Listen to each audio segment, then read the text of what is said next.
નમસ્કાર વાલા મિત્રો, જય માતાજી. તમારું દિલથી સ્વાગત છે આપણી ચેનલ નોકરી ગુરુજી પર. તો મિત્રો, આજે આપણે કેવા મુદ્દો સમજવાના છીએ જે સીધો ટેટ 1 અને વિદ્યાસહાયક ભરતી સાથે જોડાયેલો છે. મારા અનુભવ મુજબ આવો નિર્ણય સામાન્ય નથી હોતો. આ તો સીધો હજારો લોકોના ભવિષ્યને અસર કરે એવો મુદ્દો છે. સરળ શબ્દોમાં સમજીએ તો આજે હું તમને એ રીતે સમજાવીશ કે કોર્ટમાં અંદર શું થયું અને બહાર શું અસર પડી. બધું એકદમ સાફ થઈ જશે. વિભાગ 1ની વાત કરીએ તો હાઈકોર્ટનો મોટો ફેસલો. હવે સીધી વાત કરીએ મિત્રો, તો કોર્ટે મોડી નાખેલી અરજીઓને સીધી ફગાવી દીધી છે. એટલે કે હવે કોઈ નવી દલીલ નહીં, કોઈ ફરી ચર્ચા નહીં, કેસ ખતમ. મારા અનુભવ મુજબ કોર્ટ જ્યારે આ રીતે સીધો ફેસલો આપે ને ત્યારે સમજવું મિત્રો કે સમયની કિંમત અહીં સૌથી વધારે દેખાય છે. વિભાગ 2ની વાત કરીએ તો 43 ઉમેદવારોની. તો શરૂઆતમાં 42 લોકોની વાત હતી, પણ આખરે 43 લોકો મળી અને અરજી કરી. સરળ શબ્દોમાં સમજીએ તો એક માણસ અરજી કરે ને કામ સહેલું, પણ 43 લોકો ભેગા થાય એટલે સિસ્ટમને જ ભાર પડી જાય. દરેકનું નામ, ડિટેલ, કાગળ બધું ચેક કરવું પડે. મારા અનુભવ મુજબ વધુ લોકો એટલે વધુ સમય, અને એ જ અહીં ગોટાળો કરી ગયો.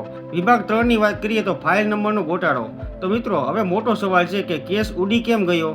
તો કારણ એકદમ સાદું છે. ફાઇલ નંબર મોડો આવ્યો, અને સરળ શબ્દોમાં સમજીએ તો 43 લોકોની એન્ટ્રી થઈ, સિસ્ટમ ધીમી પડી, ફાઇલ નંબર મોડો આવ્યો અને અરજી સમયસર પહોંચી નહીં. બસ, એટલે કોર્ટે સીધી ફગાવી દીધી. મારા અનુભવ મુજબ સરકારી કામમાં ટાઈમિંગ ચૂકી ગયા એટલે ગેમ ખતમ. વિભાગ 4ની વાત કરીએ તો કોર્ટમાં શું થયું, રિયલ સીનની વાત કરીએ તો તે દિવસે કોર્ટમાં શું થયું, તો સવારથી જ ગોટાળો હતો. ફાઇલ નંબર તૈયાર નહોતો અને સમય પસાર થતો ગયો. સાંજના 5 વાગ્યા નજીક આવ્યા અને જ્યારે ફાઇલ નંબર આવ્યો એટલે ખૂબ મોડું થઈ ગયું હતું.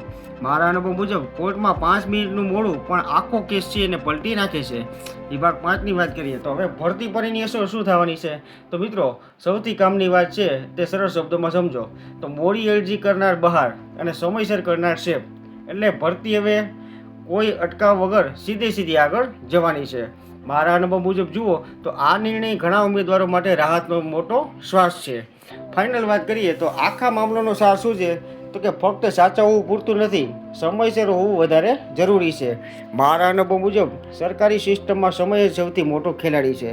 અંતે મિત્રો, વિડીયોના અંતમાં જુઓ તો જો તમને આવી સીધી અને સચોટ માહિતી ગમે તો ચેનલને સબસ્ક્રાઈબ કરો. માહિતી લેતા રહો, શીખતા રહો અને સૌથી અગત્યનું, સમયસર રહો, નહીં તો તક હાથમાંથી નીકળી જશે. ત્યાં સુધી ધન્યવાદ. જય હિન્દ, વંદે માતરમ.